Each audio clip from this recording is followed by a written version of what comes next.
wabarakatuh. Perkenalkan, saya Rifna Merisa. Kali ini saya akan mendongengkan sebuah cerita rakyat yang berjudul Batu Menangis. Selamat menyaksikan. Di sebuah desa, tinggallah seorang ibu bersama dengan anak perempuannya yang bernama Darmi. Gadis itu memang rupawan.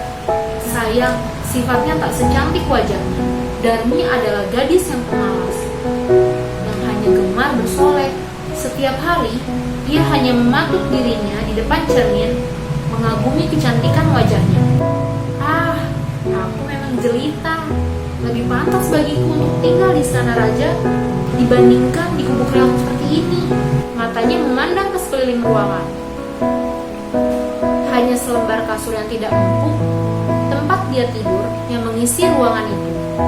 Tidak ada meja hias yang sangat dia dambakan. Bahkan, lemari untuk pakaian pun hanya sebuah peti bekas. Sampai kapan? Sampai kapan aku akan hidup seperti ini?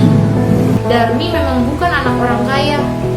Ayahnya sudah meninggal dan ibunya tak punya banyak uang. Untuk menghidupi mereka berdua, sang ibu bekerja membanting tulang dari pagi hingga malam. Pekerjaan apapun dia lakukan, seperti mencari kayu bakar di hutan, menyabit untuk pakan kambing tetangga, atau bahkan mencuci pakaian orang lain. Pekerjaan apapun akan ia lakukan untuk memperoleh sedikit upah. Sebaliknya, Darmi adalah anak yang manja. Sedikit pun dia tak iba melihat ibunya bekerja keras sepanjang hari. Ia bahkan tak tergerak untuk ikut membantu menyelesaikan pekerjaan di rumah. Jika ada sesuatu yang sangat dia inginkan, ia pun akan merengek agar permintaannya dituruti. Seperti minggu lalu, saat seorang kawannya dari desa di utara sungai mengadakan pesta perayaan, Darmi mendapat undangan untuk menghadirinya. Tentu saja, hal tersebut membuat gadis cantik itu senang bukan kepala. Dibayangkannya, tamu-tamu dalam pesta itu akan memandangi wajahnya yang rupawan. Para pria memuji kecantikannya, sementara para wanita mungkin akan iri melihat penampilannya. Namun, tiba-tiba Darmi teringat bahwa ia tak memiliki pakaian yang pantas dikenakannya di pesta tersebut. Segeralah, ia mencari ibunya yang sedang memasak di dapur. "Ibu, tolong belikan aku pakaian dan selendang baru. Lusa akan ada pesta di desa utara sungai, dan aku tak punya pakaian yang pantas. Bajuku sudah usang semua. Bukankah minggu lalu kau sudah membeli baju baru? Mengapa tak kau pakai yang itu saja? Masih bagus bukan?" Tidak mau. Baju yang itu sudah pernah aku pakai. Mau dong pakai baju yang itu lagi. Apa kata orang nanti? Ayolah Bu, belikan aku pakaian lagi. Sang ibu hanya bisa menghela nafas panjang mendengar pemberitaan anak semata wayangnya itu. Ia sangat tak tega padanya. "Baiklah, besok pagi kita akan membelinya ke pasar." "Tidak mau. Aku tidak mau pergi ke pasar dengan ibu. Sebaiknya ibu berikan saja uangnya padaku agar aku bisa membelinya sendiri." "Tapi Darmi, besok ibu harus ke pasar terlebih dahulu untuk menjual kayu bakar yang ibu dapatkan hari ini. Setelah terjual, baru uangnya bisa kau belikan pakaian. Bukankah lebih baik kita berangkat ke pasar bersama-sama?" Darmi terdiam.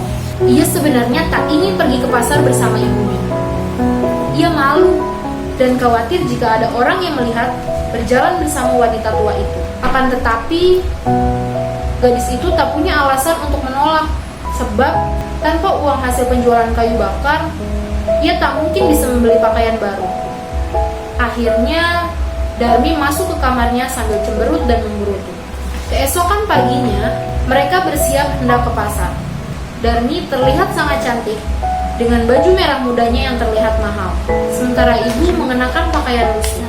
Darmi berjalan cepat, membuat ibunya tak mampu mengikutinya. "Hei Darmi, mengapa kau berjalan cepat sekali, meninggalkan aku di belakangmu? Kau tahu, aku tak kuat menyusul langkahmu."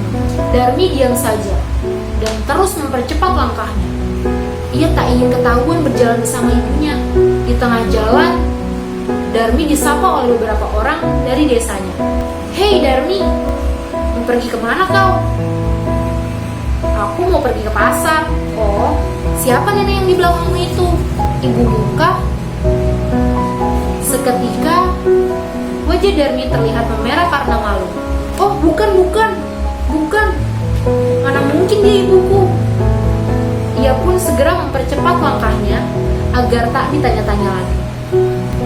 Betapa terkejutnya sang ibu mendengar perkataan anak kesayangannya itu. Rasa marah mulai muncul dalam hati, karena gadis itu tidak mau mengakui dirinya sebagai ibu. Namun, ia masih tetap menahan amarahnya dan berharap Darmi akan segera berubah pikiran. Sayangnya, harapan sang ibu tak terjadi. Sepanjang perjalanan, mereka bertemu dengan beberapa orang lagi, dan Darmi terus mengatakan hal yang sama. Akhirnya, sang ibu tak tahan lagi menahan kesedihan. Sambil bercucuran air mata, ia pun menegur anaknya. "Wahai anakku, sebegitu malunya kah kau mengakui aku sebagai ibu? Aku yang melahirkanmu ke dunia ini.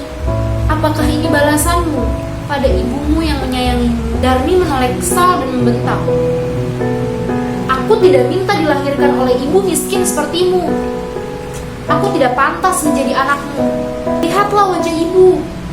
Ibu jelek, keriput, dan lusuh. Ibu lebih pantas menjadi pembantuku." Dengan angkuh, Darmi terus melangkah meninggalkan sang ibu yang terduduk di pinggir jalan. Air matanya mengalir deras di kedua pipinya. Perasaannya remuk redam, tak mampu ia berkata-kata selain menengadahkan kedua tangannya ke langit. Rasa sakit di hatinya membuat ia mengucapkan kutukan. "Tuhan, hamba tidak lagi menahan penghinaan anak hamba ini. Anak hamba ini benar telah membatu hatinya. Karena itu, hukumlah anak durhaka itu menjadi batu."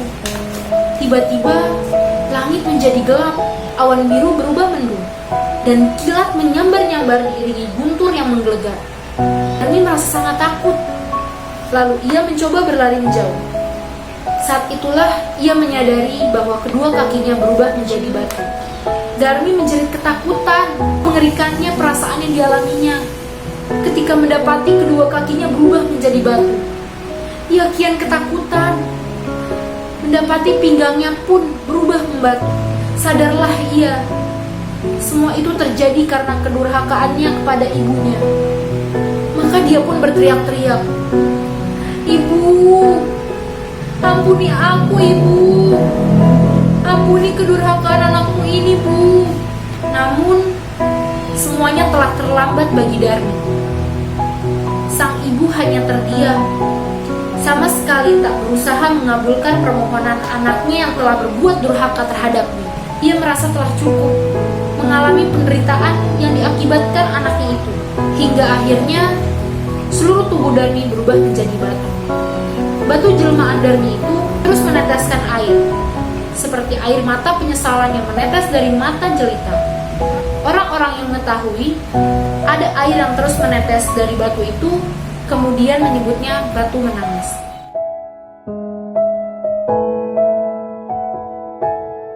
Pesan moral dari cerita rakyat batu menangis adalah hormatilah kedua orang tuamu, terutama ibu yang sudah melahirkanmu. Membuat ibumu bersedih atas tingkah lakumu yang tidak baik hanya akan membuat hidupmu susah di kemudian hari. Terima kasih.